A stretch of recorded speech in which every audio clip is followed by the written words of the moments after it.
அஸ்ஸலாமு அலைக்கும். Hi guys, welcome back to Begum's creation.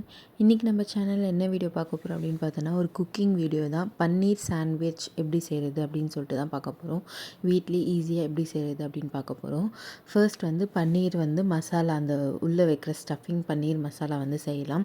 அதுக்கு வந்து நான் வந்து ஹேட்சன் பன்னீர் தான் எடுத்திருந்தேன். அது வந்து ஃபஸ்ட்டு எல்லா சைடுமே வந்து இந்த மாதிரி கோல்டன் ப்ரௌன் வர மாதிரி கொஞ்சோண்டு பட்டர் இல்லைனா கீ போட்டு இந்த மாதிரி ஃப்ரை பண்ணிக்கோங்க. கொஞ்சோண்டு ஒரு ஸ்பூன் போட்டால் போதும். அதுலேயே வந்து இந்த மாதிரி நல்ல கோல்டன் ப்ரௌனாக அந்த மாதிரி. இது எதுக்காக இந்த மாதிரி ஃப்ரை பண்ணிவிட்டு அதுக்கப்புறம் குக் பண்ணுறோன்னா, கொஞ்சம் கிறிஸ்பியாக இருக்கும், சாப்பிட்றதுக்கு நல்லா இருக்கும். அதனால தான் எங்கள் வீட்டில் வந்து இப்படி பண்ணால் தான் ரொம்ப பிடிக்கும். அதனால தான் இந்த மாதிரி செய்கிறது. உங்களுக்கு நார்மலாகவே பிடிக்கும்னா அப்படியே இந்த ப்ராசஸை ஸ்கிப் பண்ணிவிட்டு அப்படியே கூட ஸ்டஃபிங்காக ரெடி பண்ணலாம். ஃபர்ஸ்ட் வந்து அந்த ஸ்டஃபிங்காக வந்து வெங்காயம், தக்காளி வந்து கட் பண்ணி வச்சுக்கோங்க. ரொம்ப ஃபைனாக சாப் பண்ணி கட் பண்ணி வச்சுக்கோங்க. அதுக்கப்புறம் ஒரு பேனில் வந்து நமக்கு தேவையான ஆயில் கொஞ்சம் போட்டுட்டு, அதில் நம்ம கட் பண்ணி வச்சுருந்த வெங்காயம் போட்டு கொஞ்சோண்டு சால்ட் போட்டு நல்லா வதக்கிக்கோங்க. அது நல்லா குக் ஆனதுக்கு, கண்ணாடி மாதிரி குக் ஆனதுக்கு அப்புறமா வந்து தக்காளி போடுங்க. அதுக்கு முன்னாடி ஃபர்ஸ்ட் வந்து இஞ்சி பூண்டு கொஞ்சோண்டு போடுங்க, நல்லா டேஸ்ட்டாக இருக்கும். இஞ்சி பூண்டு போட்டு நல்லா வந்து வதக்கிக்கோங்க. அது வந்து இஞ்சி பூண்டு ஸ்மெல் வந்து போகிற வரைக்கும் நல்லா வதக்கிட்டு அதுக்கப்புறமா தக்காளி போடுங்க. தக்காளி வந்து நல்லா குக் ஆகணும், அது நல்லா சாஃப்டாக ஸ்மாஷ் ஆகணும். அந்தளவுக்கு அதுவும் நல்லா வந்து குக் பண்ணிக்கோங்க. இந்த டைமில் இன்னும் கொஞ்சம் உப்பு போட்டால் சீக்கிரமாக வந்து குக் ஆகிடும். அதுக்கப்புறம் வந்து அந்த தக்காளி வேகிற கேப்பில் வந்து நம்ம ஃப்ரை பண்ணி வச்சுருந்த அந்த பன்னீரை வந்து குட்டி குட்டியாக வந்து கட் பண்ணி வச்சுக்கோங்க.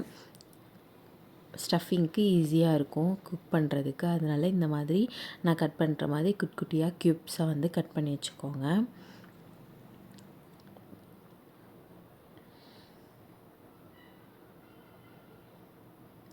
அதுக்கப்புறம் தக்காளிலாம் நல்லா வெந்துடுச்சு அப்படின்னு சொல்லிட்டு பார்த்துட்டு, அதுக்கப்புறம் இதில் வந்து மசாலாஸ், நமக்கு தேவையான மசாலாஸ், கொஞ்சம் மஞ்சள்தூள், தனியாத்தூள், அதுக்கப்புறம் மிளகாத்தூள், இது மூணுமே வந்து கொஞ்சம் கொஞ்சமாக போட்டுக்கோங்க. நம்மளுக்கு தேவையான அளவுக்கு போட்டுட்டு கொஞ்சம் பெப்பர் போட்டுக்கோங்க. பெப்பர் போட்டால் இன்னும் டேஸ்ட் வந்து நல்லாயிருக்கும். அதனால தான் நல்லா வந்து மிக்ஸ் பண்ணிக்கோங்க. இந்த வெங்காயம் தக்காளியோடு நல்லா மிக்ஸ் பண்ணிவிட்டு அதுக்கப்புறமா வந்து தண்ணி போட்டுக்கோங்க. கொஞ்சோண்டு தண்ணி போட்டுட்டு தேவையான அளவு அது குக் ஆகணும்ல, அதுக்காக தண்ணி போட்டுட்டு நல்லா மிக்ஸ் பண்ணிவிட்டு அதுக்கப்புறமா வந்து ஒரு கொஞ்சம் லைட்டாக வந்து குக் ஆகட்டும். அது லைட்டாக குக் ஆனதுக்கப்புறமா வந்து அந்த மசாலா ஸ்மெல்லாம் போனதுக்கப்புறமா வந்து பன்னீர் போடுங்க. நம்ம கட் பண்ணி வச்சுருந்தோம்ல அந்த பன்னீர் இந்த மாதிரி தனித்தனியாக வந்து எடுத்து போட்டுட்டு கொஞ்சம் மிக்ஸ் பண்ணி விடுங்க. அது வந்து மிக்ஸ் பண்ண வந்து அது வந்து நல்லா அந்த பன்னீர் வந்து நல்லா வந்து இதுவாகிடும். அதுவே வந்து எக் பொடி மாஸ் செஞ்சால் எப்படி இருக்கும் அந்த மாதிரி ஆகிடும். கடைசியாக வந்து கொஞ்சம் கொத்தமல்லி, புதினா குட்டி குட்டியாக கட் பண்ணி அது போட்டுக்கோங்க மேலே. அது கொஞ்சம் நல்லாயிருக்கும். இது இந்த மாதிரி கொஞ்சம் இப்படி ஆட்டிகிட்டே இருந்திங்கன்னா வந்து அது நல்லா இந்த மாதிரி எக் பொடி மாஸ் மாதிரி ஆகிடும். இது குக் ஆகிறது வரைக்கும் அந்த தண்ணி வந்து நல்லா வற்றணும்.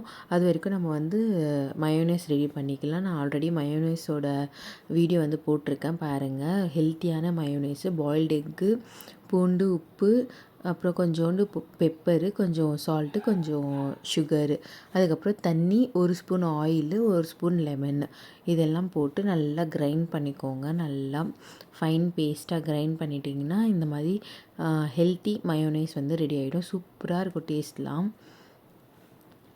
இந்த மாதிரி வந்து பன்னீர் மசாலா வந்து இந்த மாதிரி சூப்பராக ரெடி ஆகிடும்.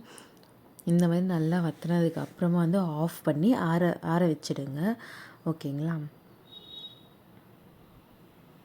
இப்போ வந்து சாண்ட்விச்க்கு செய்கிறதுக்காக ப்ரெட்டு, மயோனைஸு, டொமேட்டோ சாஸு, அதுக்கப்புறம் அந்த ஸ்டஃபிங்க்கு அது எடுத்திருக்கேன்.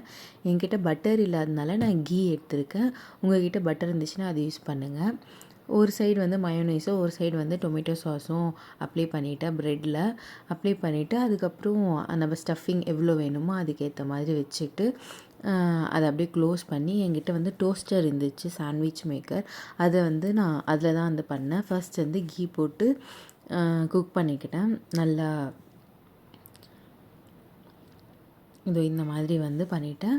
அதுக்கப்புறம் வந்து ப்ரெட் வச்சுட்டு அதுக்கு மேலேயும் கொஞ்சம் வந்து கீ வந்து அப்ளை பண்ணிக்கோங்க. பட்டர் இல்லாதனால நான் கீ யூஸ் பண்ணேன். உங்களுக்கு கீ வேணும்னா பட்டர் யூஸ் பண்ணுங்கள், அது நல்லாயிருக்கும்.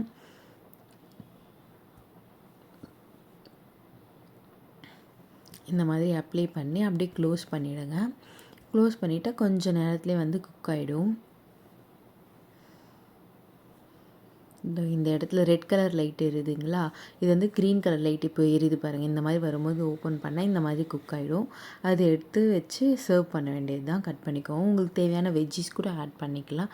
நீங்களும் ட்ரை பண்ணிவிட்டு எப்படி இருக்குன்ட்டு சொல்லுங்கள். மறக்காமல் லைக் பண்ணுங்கள், ஷேர் பண்ணுங்கள், கமெண்ட் பண்ணுங்கள், சப்ஸ்கிரைப் பண்ணுங்கள்.